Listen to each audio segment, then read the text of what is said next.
I'm gonna tell you something I've never told anyone. We need to go to Panda Express. Howdy, Sigma. What's happening? And, skibbity. I'm gonna tell you something I've never told anyone. We need to go to Panda Express. So I'm a Plants vs. Zombies 2 enjoyer, asterisk. I think I played the first one growing up, but I definitely played the second one a ton, because that game was so peak, until it wasn't. Everyone in the Plants vs. Zombies community knows how much the second game is ruined now, with the newer plants having the worst designs ever, to the leveling system that they implemented after the entire campaign was made, so none of it's balanced, and that subscription service to remove ads completely. It's a mess. One might even say a big mess. After the leveling system got added, I stopped playing for about 2 or 3 years until I discovered the modding community. I've been super into Reflourish for the last 2 years, which is really weird because my fixations usually only last like a month or so, maybe a few months at most, but I've been playing this non-stop. I got really into the alternate universe mod this year too, and as of a few days ago, I'm actually a part of the team. So yeah, long history with this game. I love everything about it, except this. I cannot stand Jurassic Marsh. It feels like a chore to play under any circumstances, and that's because of the dinosaur mechanic.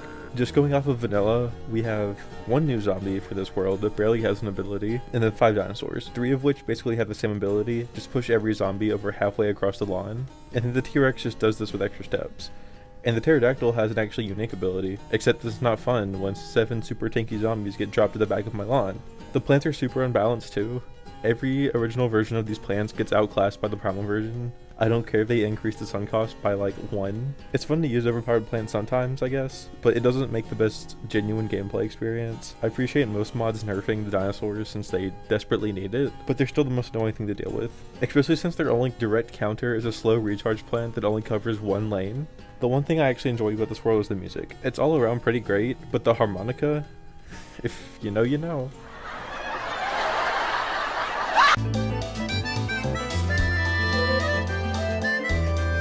With my hatred for this world in mind, I decided why not make a mock-up of how I would have made this world if it was up to me. I'm not sure if people actually like the challenge that the dinosaurs bring or whatever, but if you're a dinosaur hater, then this is the video for you. If you're a Mrs. Puff enjoyer, then this is also the video for you.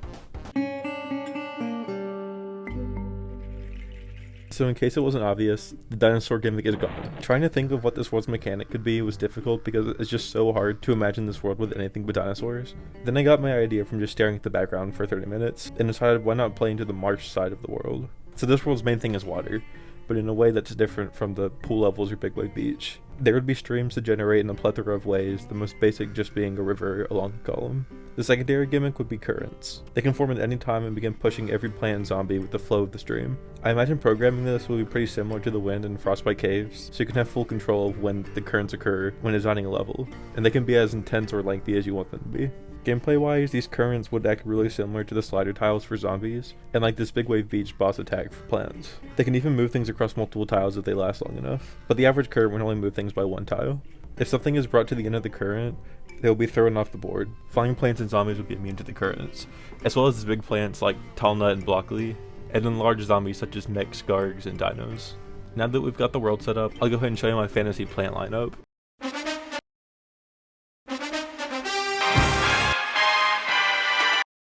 I think the primal plants are pretty neat, even if they are broken, but I thought it'd be more fun if we did get fully original plants, but I still tried my best to make sure all these new plants I implemented fulfill a similar role to the ones I did scrap.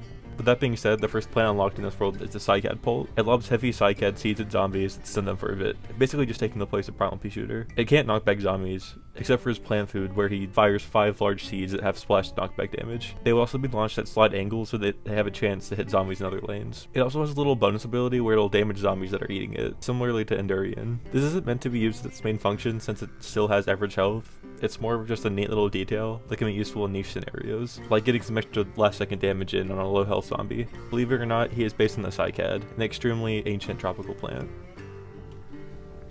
I always appreciate having options on mandatory support plants, like how Twin Sunflower and Sunshroom became alternatives instead of bringing Sunflower to every single level. It has a ton of variety and makes gameplay much more interesting. I created the Jurassic Lily as an alternative to Lily Pad, which is still a viable option with its much cheaper cost. They can act as a lily pad for water levels, but they also have the extra ability of creating stalling gas nearby. This is the same effect that Stalia applies, but with a few differences, such as only slowing 40% instead of 50%. The gas also constantly affects zombies in its range, but it will immediately wear off once the zombies exit the clouds. It creates gas every 10 seconds, which would then last for 15, working very well with the current system, making it possible for the Jurassic Lily to affect multiple areas for a short time. Its biggest weakness is falling asleep after being planted on, meaning it will stop creating gas. I intended for this to mostly be used as a staller, with the lily pad function being more of a secondary ability, since playing on water isn't as big of an issue in this world. There's still some viable strategies to take advantage of both states though, such as using flying plants on the same tile, or using instant plants so that the sleeping periods won't be nearly as impactful. Feeding it plant food would make it produce a permanent cloud, even if it's currently asleep, just like how using plant food on vines will activate both abilities. I would also apply this change to the normal lily pad, because who is using a plant food to multiply their lily pads instead of using it on literally anything else? Jurassic Lily is based on these plants in the background of Jurassic Marsh. I think it's just a big exotic looking plant, but I figured it'd be neat to implement it as its own character. The only original plant I decided to keep is Perfume Shroom, but I overhauled it a ton, in both design and function. Fun fact that I realized when drawing this, first idea that came to my head for a redesign was basing her on one of those fancy perfume bottles. Then I realized that's probably what she is based on in the first place. It's just not that obvious, unless I'm stupid. I believe this little mushroom sticking out of the back is supposed to be an air pump, which never registers that to me, so with my design I try to make it much more obvious that she is based on a perfume bottle. She keeps the same ability of charming all dinosaurs in the lane. However, since dinos are now a type of zombie, it's basically like a lane-affecting hypno shroom. I decided to expand this ability to other worlds too by having her affect every animal-based zombie. Any zombie that's actually an animal, or a robot disguised as an animal, will obviously be hypnotized, but I decided other zombies that may not explicitly be animals would be affected too, such as the camel zombies. Here's a list of everything she can hypnotized. And this is the second list of ones I was not too sure about. There's a lot of gray areas in what zombies should be considered an animal or not. For example, I would say the chick imp would be affected since it's wearing like full chick cosplay, but I wouldn't include this teddy bear imp since it's just wearing like a hat. I also decided that the dinosaurs would get unique effects instead of just fighting for you normally, and I'll cover those later once we get to each dinosaur.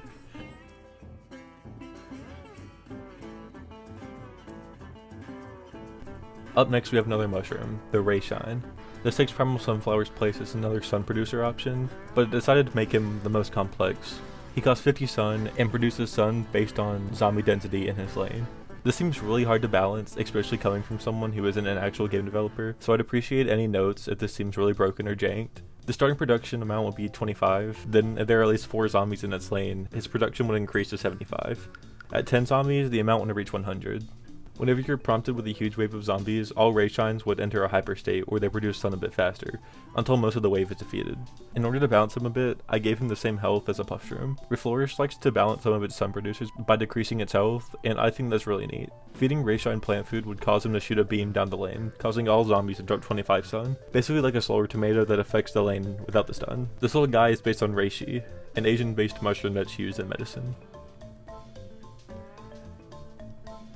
I've seen a few people throw around concepts for the dinosaur plants from PvZ Heroes being in a mainline game, but I don't think I've seen anyone associate them with Jurassic Marsh. I realized after I did all this that it might have been cool to add all the dinos plants, but I was already attached to my lineup, and it's really rare to see a connection this heavy from all plants in the world anyways. So yeah, we've got Triceratops. He costs 150 sun and has the ability to damage and push back a zombie by 2 tiles. He's got his pros and cons against Charred Guard, having unlimited uses and more damage, but with the drawback of being more expensive and not being able to push back multiple zombies at once. I also realized that after designing this plant that he is really similar to Sumo Melon from the Chinese version of PvZ2, but we're gonna ignore that. His headbutts would do pretty high damage because he does in fact have 3 giant hordes on his head. I know, it's kind of easy to miss that little detail. As he gets eaten, his attacks would do less and less damage since his horns would get dulled down. There's about 3.5 seconds of downtime between each hit, so we can stall 1 or 2 zombies for a while, but he gets overrun pretty easily.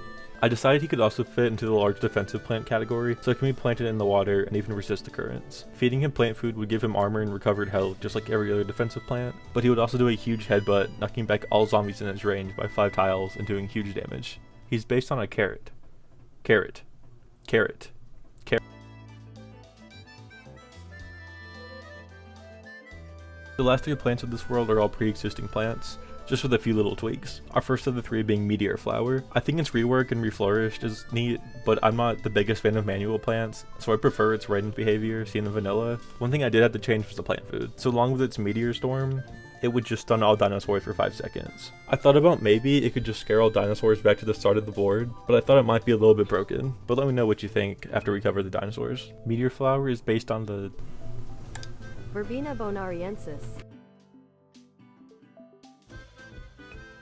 Next we have Kiwi Beast. Altverse also associated this plant with Jurassic Marsh, and I think it's really fitting.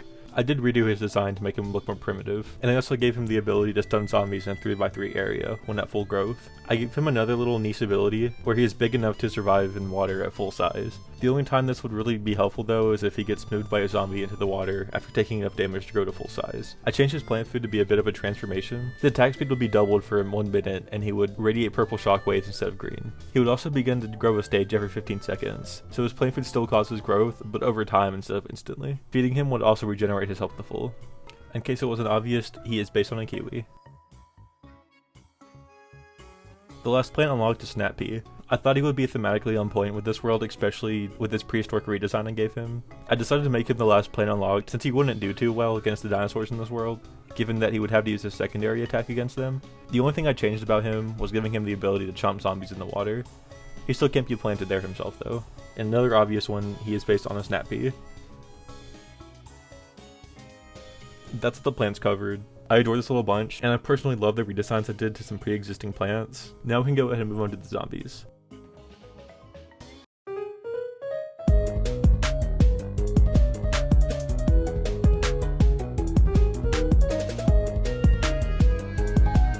This isn't too realistic, just by the way. I designed a total of 22 different zombies, but hey, that makes up for the original's, what, like 7? It's pathetic.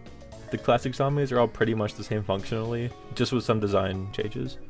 I gave all the basics this leopard print type pattern on their cloth, and I also made the ties look more like a leaf that could be found within the background. I changed the cone head's cone to be more like a weird log instead of the horns tied together. I'm not really 100% sure what this is supposed to be.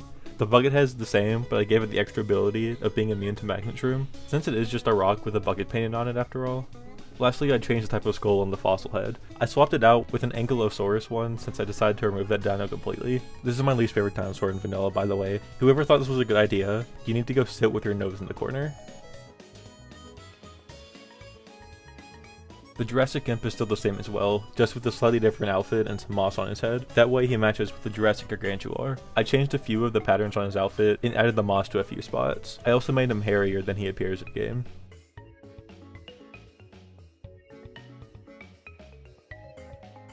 Our first special type of zombie is actually an alternate version of the basics, that being the club zombies. They move a bit slower and smash plants.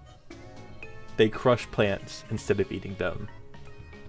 Freak. This makes them immune to instant plants that need to be consumed to take effect. The smash will deal 300 damage, which destroys most plants in one hit, but it'll take quite a few hits to destroy a defensive one. These can spawn in any of the 4 basic levels of armor. The first real special of this world is the wheel zombie. Oh wow, muscular. Doing anything after this big guy? He's pretty similar to the wheelbarrow zombie, but he instead pushes a tanky stone wheel. If the zombie is defeated before the wheel, it will remain still until destroyed, acting sort of like a grid item. If he comes across a stream, he will push the wheel into it, crushing any plant there and occupying that tile until it's destroyed. Since it is in a ditch, it can't be hit by straight firing plant. This wheel also lets zombies walk over it, making them immune to any currents that may hit that tile. The next zombie is the Raptor Poacher. He has around the same health as a Conehead and releases 4 raptors on the feet and the 4 tiles adjacent to him. The raptors are a type of critter, having the same speed as weasels but with a bit more health. Since they're so tiny, they can't swim, but they can jump. Whenever one comes across a river, they'll leap across it, making it where they can cover a ton of ground super fast if they come across multiple rivers.